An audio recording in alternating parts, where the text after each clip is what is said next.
Hi friends and viewers, நான் தான் வாங்க போகலாம் மனு பேசுகிறேன். இன்றைக்கி நம்ம சூப்பர் ஸ்டார் ரஜினிகாந்த், சத்யராஜ், சோபன் சோபீர், சுதிஹாசன், நாகார்ஜுனா இவங்க நடிப்பில் லோகேஷ் கனார் இயக்கத்தில் வந்திருக்கிற படம் கூலி இதுதான் பார்க்க போகிறோம். சன் பிக்சர்ஸ் பயங்கர பிரம்மாண்டமாக தயாரிச்சிருந்த படத்தும் பயங்கர எதிர்பார்ப்போட ரிலீஸ் ஆகிருக்கு. இந்த எதிர்பார்ப்பை பூர்த்தி செஞ்சுதான்னு பார்க்கலாம். படத்தில் ஒன்லைன் தான் பாட்டுக்கு தான் உண்டு தான் மேன் சொல்லணுன்னு இருக்கிற நம்ம ரஜினிகாந்த் தன் நண்பன் செத்து போயிட்டான் அப்படின்னு கேள்விப்பட்டவனே அவனுக்காக போய் பார்க்க போகிறாரு. போன இடத்துல நண்பன் சாதாரணமாக சாகலை, கொலை செய்யப்பட்டிருக்குன்னு தெரிய வரும்போது அவர் யாரை கொண்டா எதுக்கு கொண்டான்னு இவர் தேடி கண்டுபிடிக்கிறாரு. இதில் ஒரு பழைய வாழ்க்கையும் சம்மந்தப்பட்டிருக்கு.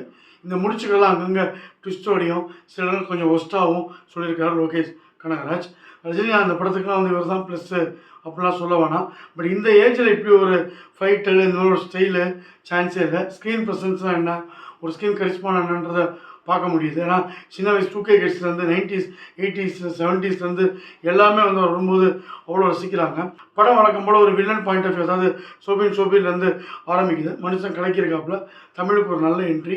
ஆளுநர் சுமார் ஷார்ட்டாக இருக்கிற வழக்கம் உண்ட இப்போலாம் அந்த படத்தை பாடி லாங்குவேஜ் நடிப்பில் ரொம்ப சூப்பராக கொண்டு போயிருக்காரு. அதுமாதிரி படத்தில் நாகார்ஜுனா அவ்வளோ ஸ்டைலிஷாக அவர் காமிச்சிருக்காங்க. இவர் எந்த படத்தில் இல்லைனாவே நடித்ததில்லை, இந்த படத்தில் நடிச்சிருக்காரு. ஸோ அந்த பில்டப்புக்கு ஏற்ற மாதிரி இன்னும் கொஞ்சம் வெயிட்டேஜ் கொடுத்துருக்கலாம். பட் ஓவரால் ஒரு டான்ஸை கொடுத்து அதை அப்படியே ஸ்கோர் பண்ணிட்டாங்க. சுதிஹாசன் ஒரு பக்கம் சவுகார் ஜானி, எம்என் ராஜம் இவங்க அழுகு சீனாக இருந்தால் கூட படத்தை அவங்களுக்கு வெயிட்டான ரோல். இவங்க அப்பா சம்மந்தமான சீன்ஸ் ரஜினிகிட்ட பேசுகிறதும் ரஜினிக்கு உங்களுக்கு ஒரு எமோஷனை அண்ணாத்த மாதிரி கொண்டு போய் நம்மளை புளியாமல் தேவையான இடத்த வச்சது இயக்குனரை பாராட்டலாம். படத்தோட மிகப்பெரிய ப்ளஸ் ரஜினிக்கு அடுத்து பிஜிஎம். ஏன்னா அனிருத் இல்லைன்னா இந்த படத்தை ஒரு எலிவேஷன் சீன்ஸ்லாம் எப்படி பார்க்குறதே தெரில, அவ்வளோ அழகாக போட்டிருக்காரு. வில்லனுக்கும் சரி ஹீரோக்கும் சரி விற்கிற மாதிரி இந்த படத்தை எல்லா இடத்துலையும் சும்மா தெறிக்க விட்ருக்காப்புல. அதேமாதிரி அன்பறிவு இவங்களோட அந்த கொரியோகிராஃபி படத்தை தேவையான இடத்துல சூப்பராக வச்சுருக்கு. நிறையா ஃபைட் சீன்ஸ் ட்ரெயினில் வரதாக இருக்கட்டும், இல்லை கப்பல் மேலே அவங்க கண்டெய்னரில் சண்டை போகிறது எல்லாமே ரொம்ப அருமையாக இருக்குது. முதல் பாதி ரஜினி இன்ட்ரடக்ஷன் சீனு, சோபீர் பண்ணுற விஷயங்களுக்கு அப்புறம் நாகார்ஜுன என்ட்ரி ஆகுது. கொஞ்சம் கொஞ்சமாக ஒவ்வொரு முடிச்சா போட்டு சோபீர் யார் எதுக்கு இப்படி பண்ணுறாரு, சத்யராஜுக்கும் ரஜினிக்கும் என்ன கனெக்ஷன், இன்ட்ரோவிலே ஓரளவு மேக்ஸுவலத்தை வெளிப்படுத்தினா கூட அதுக்கப்புறம் ஒரு ஹைப்பை கொடுத்து நம்மளை வெளியே அனுப்பிச்சிது. இதெல்லாம் படத்துக்கு ப்ளஸ்ஸு. மைனஸ் படத்தில் நிறையா இருக்குது. ஒரு ரஜினிகாந்த் படம் லாஜிக்கெலாம் பார்க்கக்கூடாது. அதுக்காக ஒரு ஸ்க்ரீன் பிளே எங்கேயுமே கிரிப்பிங்காக இல்லாமல் போகுது. ரஜினிக்காக படம் பார்க்க உட்காந்து ஒரு 1/2 hour நம்ம பார்த்தா கூட அதுக்கப்புறம் ஒரு சாதாரண ஆடியன்ஸையும் படத்தை இணைச்சி போகிறது ஸ்க்ரீன் பிளே தான்.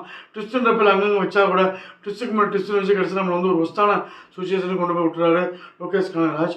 இதில் சோபின் அவங்க ஒய்ஃபாக வரவங்க அவங்களுக்குள்ள அந்த காம்போ, நாகார்ஜுனா பையன் இதை வச்சு படங்களை முடிச்சு போட்டிருக்காரு. யார் இதில் இன்ஃபார்மர் நம்மளை யோசிக்க வச்சாலும் படத்தை நாகார்ஜுனா எல்லாமே இன்ஃபார்மராக இருப்ப போகிறாங்க.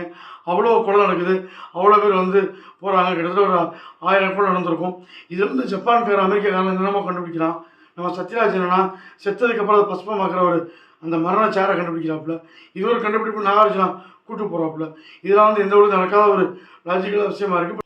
நினச்சா அடிச்சத்தில் ரஜினி இருக்காரு. ரஜினி இருக்க இடத்துல சோபீர் வரான். நாகார்ஜுனா எல்லாத்தையும் நடக்கிறத பார்க்குறாரு.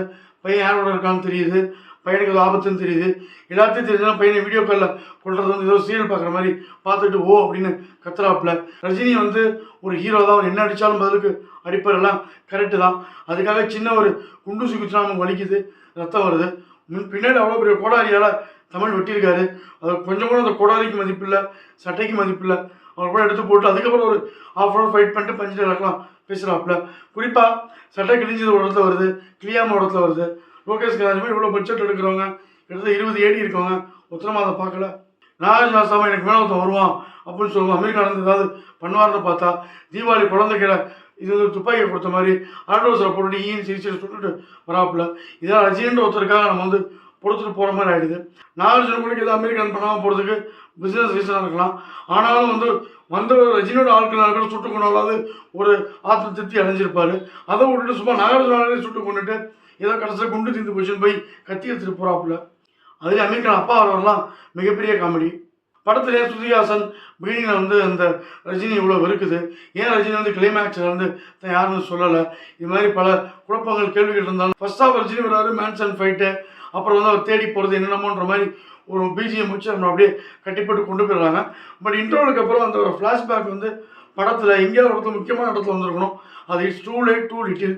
ஏன்னா விக்ரம் கமல் யார் அப்படின்றது ஃப்ளாஷ்பேக்கை சொல்லாமல் ஒரு டைலாக்லேயே புரிய வச்சு நம்மளை வந்து ரொம்ப இன்வால்வ் ஆக்கியிருப்பாங்க. அதே மாதிரி தான் இதையும் ட்ரை பண்ணியிருப்பாங்க. அதில் வந்து விக்ரம ராக்கெட்டு ராயஜெண்டு மங்க கூலின்னு சொல்லி ரஜினி கூலிக்காக இது பண்ண அது பண்ணாருன்னு ஒரு ஏஐயில் காமிச்சிருக்காங்க. கொஞ்சம் முன்னாடி இருந்தால் இன்னும் படம் விறுவிறுப்பாக இருந்திருக்கும். ஃபிலோமின் ராஜன் எடிட்டிங் ஒரு காமன் இடத்தை கட் பண்ணியிருக்கலாம். படம் 2 மணி 50 நிமிஷத்துக்கு தேவையில்லாமல் இழுக்கிற மாதிரியே போகுது. அதுவும் முடிவு நமக்கு தெரிஞ்சிருக்கப்புறம் அது ஏன் இவ்வளோ தூரம் இழுக்கிறாங்க. அந்த ஒரு பக்கம் சுதிகாசனம் வச்சு நம்ம சோபீர் மிரட்டுறான், அந்த பக்கம் அவன் இன்னொரு ஆளை வச்சுக்கிட்டு நம்ம ரஜினி அவரை மிரட்டுறாரு. மாறிமே மிரட்டிகிட்டே இருக்காங்க. நமக்கு வந்து எந்த பயமும் வரல. சரி சீக்கிரம் அதை விட்டு தொலைங்க போன்ற ரேஞ்சுக்கு வந்து நம்மளை கொண்டு போயிட்டாங்க. படத்தில் சோபீர் மட்டும் செத்து பிழைக்கல, சரி லாஜிக்கலாக சீன்களில் நம்மளும் செத்து பிழைக்கிறோம். லோகேஷ் கனகராஜ் இந்த எல்சியூன்னு ஒரு கான்செப்ட் வச்சு பசங்க கூலிப்புக்கு அடிமையான மாதிரி கேங்ஸ்டர் படங்களுக்கு அடிமையாக்கி வச்சுருக்காரு. அவங்க ரஜினியை மாஸ் சீனில் பார்க்குறதுக்கு ஒரு பிடிச்ச மாதிரியான ஒரு விஷயமாக தான் படம் இருக்கும். கமர்ஷியலாக படம் சக்ஸஸ் ஆகிடும். பட் ஆனால் ஒரு என்டர்டெயின்மெண்ட்டாக போகும்போது நம்ம ஒரு எதிர்பார்ப்போடு போனோம்னா நிச்சயமாக ஏமாற்றம் தான்.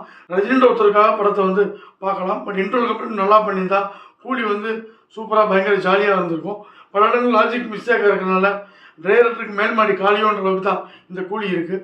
குறைகள் இருந்தாலும் வசூல் ரீதியாக படம் ஜெயிக்கிறதுனால மாம்பழம் பஞ்ச்லைன், கூலி, முதலாளி 2.5 ஸ்டார் ரேட்டிங். இந்த ரிவ்யூ பிடிச்சிருந்தா லைக் பண்ணுங்கள், ஷேர் பண்ணுங்கள். மாம்பழம் சேனல் பிடிச்சிருந்தா மறக்காமல் சப்ஸ்கிரைப் பண்ணுங்கள். நன்றி, வணக்கம், பாய்.